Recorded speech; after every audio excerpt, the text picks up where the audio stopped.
मैं श्री कृष्ण हूँ। मनुष्य महामारी, बीमारी, भूकंप से स्वयं को बचा सकता है। सबसे बड़े शत्रु के वार से कहीं ना कहीं जाकर छुप सकता है, पर अपने कर्मों का पीछा छुड़ा नहीं सकता। ज्ञात हो या अज्ञात में हो, बचपन में हो या वृद्धावस्था में हो, जो वो कर्म करता है उसका फल उसे अवश्य मिलता है। जैसे काली गंगा तट के उस आरण्य में जो दो बालक खड़े थे, शस्त्र उठाए, एक दूसरे के वध को तैयार। उन्हें ज्ञात नहीं था कि उनके आज के कर्मों का फल सिर्फ उन्हें नहीं, भविष्य में इस पूरे भारतवर्ष को भुगतना पड़ेगा। उनका आज कुरुक्षेत्र का निर्णायक बनने वाला है, पर उनके मन में तो सिर्फ क्रोध था। एक का अपने परिवार पे आई विपदाओं का गुस्सा, तो दूसरे का अपने परिवार की पहचान खो देने का गुस्सा। और उसी गुस्से के आवेश में अर्जुन ने 3 तीर एक साथ छोड़े, एकलव्य की तरफ, और एकलव्य ने अपने एक तीर से उन तीनों तीरों को काट दिया और कहा, राजकुमार, मैंने तीर चलाना सिखाया है, पर काटना नहीं सिखाया। पर अर्जुन का अगला तीर एकलव्य के पैर में आकर लगा और अर्जुन बोला, हस्तिनापुर के राजकुमारों को तीर चलाना सिखाना नहीं पड़ता है। अब एकलव्य का एक तीर अर्जुन के कंधे पर आकर लगा। जिस समय ये दोनों अपने तीरों से एक दूसरे के वध को संकल्परत थे, उसी समय भीम का मृत शरीर काली गंगा नदी के धरातल में एक अजीबो गरीब जगह पहुंचा। वहां थी पथरीली दीवारों पे छोटे छोटे हजारों छिद्र थे, और एक रोशनी आ रही थी उन दीवारों को जगमगाते। फिर एक के बाद एक हर उस छिद्र से हजारों लाखों सांप बाहर आते गए। भीम का मृत शरीर नागलोक पहुंच गया था। अपने लोक में घुस आने बिन बुलाए अतिथि से रुष्ट सांपों ने भीम के पूरे शरीर को अपने विष दंत से काट डाला और भीम की आंखें खुल गई। यही तो है मेरी लीला। दूसरों के लिए जो मृत्यु का अभिशाप है, वही सांपों का विष भीम के लिए संजीवनी बूटी बन गया। मंती दाई के खीर में दिए विष का विषनाशक बना नागलोक के सांपों का विष। जागृत भीम ने तैरकर उस लोक से बाहर निकलना शुरू किया, और सांपों ने अब उस पर वार जारी ही रखा था। उसने अपने दोनों हाथों से सांपों को पकड़कर उन्हें दूर फेंकना शुरू किया।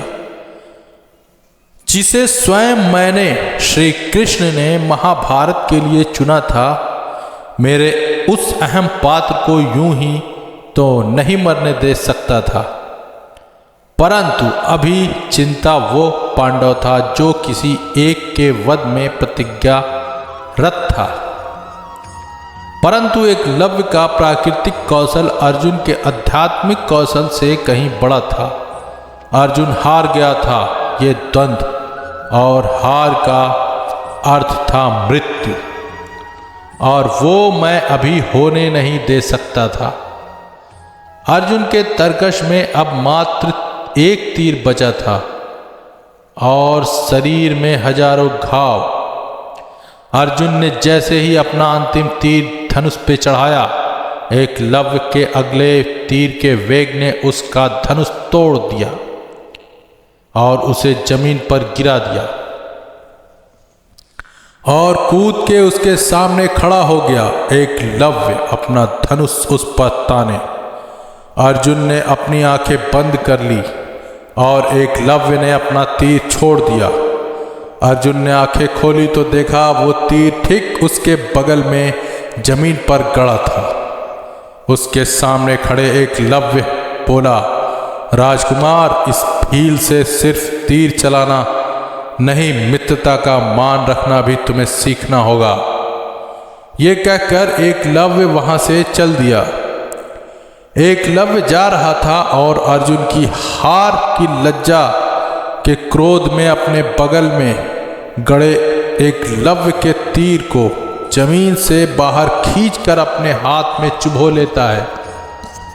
रक्त की धार फूट पड़ती है और अर्जुन गुस्से में कहता है, हाँ, मैं सीखूंगा, वचन लेता हूं।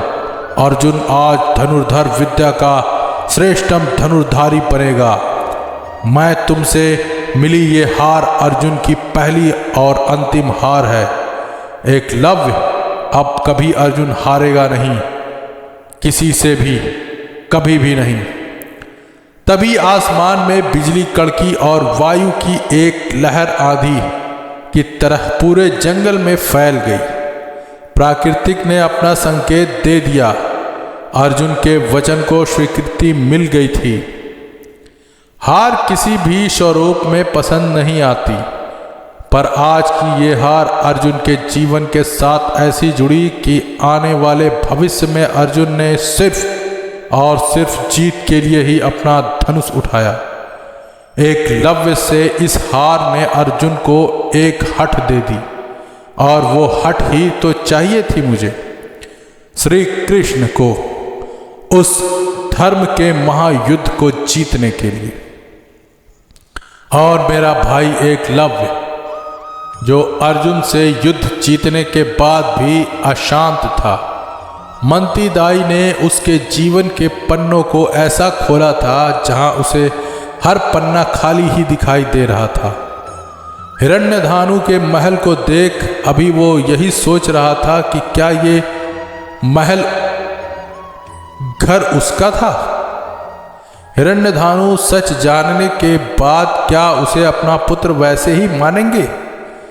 सोच की उधेड़ बुन में उलझे एकलव्य को उसके नाम की पुकार आई, एकलव्य, एकलव्य।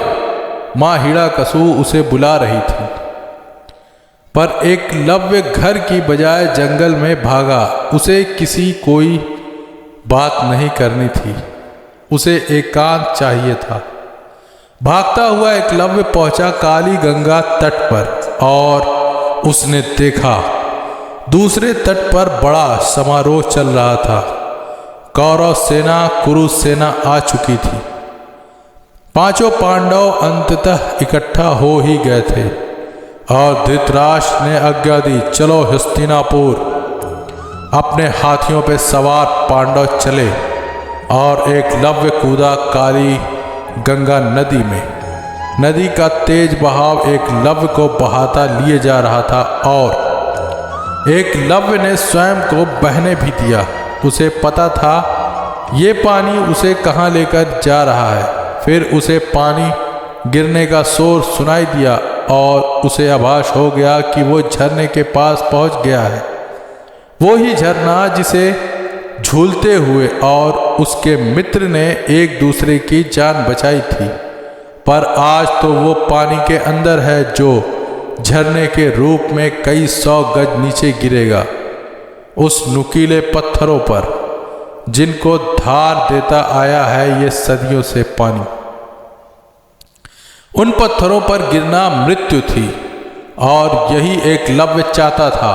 और ऐसा भी बिना किसी प्रतिरोध के एकलव्य ने स्वयं को बहाव के सहारे छोड़ दिया। फिर बहाव बना झरना, और उसके साथ नीचे गिरा एकलव्य।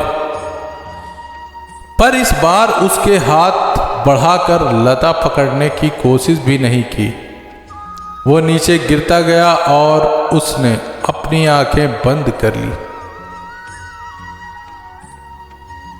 उन पत्थरों पर गिरना मृत्यु थी, और यही एकलव्य चाहता था। फिर वो गिरा, पर उसे दर्द का आभास ही नहीं हुआ। वो जीवित था। उसने आंखें खोली और देखा झरने कि पथरीली दीवार पर कई 100 तीर गड़े हुए हैं, एक दूसरे से बिल्कुल सटे, एक कतार में। एकलव्य इन्हीं तीरों से बनी एक चटाई पर गिरा था, जो नीचे से नुकीले पत्थरों से बस थोड़ी ऊपर थे। फिर एकलव्य को सामने सफ़ेद बाल, सफ़ेद दाढ़ी और सफ़ेद वस्त्रों का एक वृद्ध पुरुष, उनका जनेऊ उनके ब्राह्मण होने का प्रतीक था, पर उनके हाथों में था धनुष और तरकश में तीर।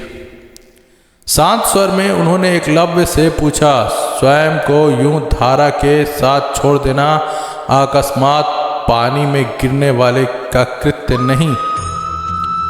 कौन हो तुम? मैं एकलव्य, भील राज हिरण्यधानु का पुत्र। पर रुक गया। फिर पूछा, मुझे गिरने से बचाने के लिए आपने तीनों की चादर कैसे बनाई? ऐसे अद्भुत कौशल वाले कौन हो आप? मुझे भी सीखना है, आप मुझे सिखाएंगे? सफेद वस्त्रों वाले वृद्ध ने हंसते हुए कहा, हाँ तो सकता हूं।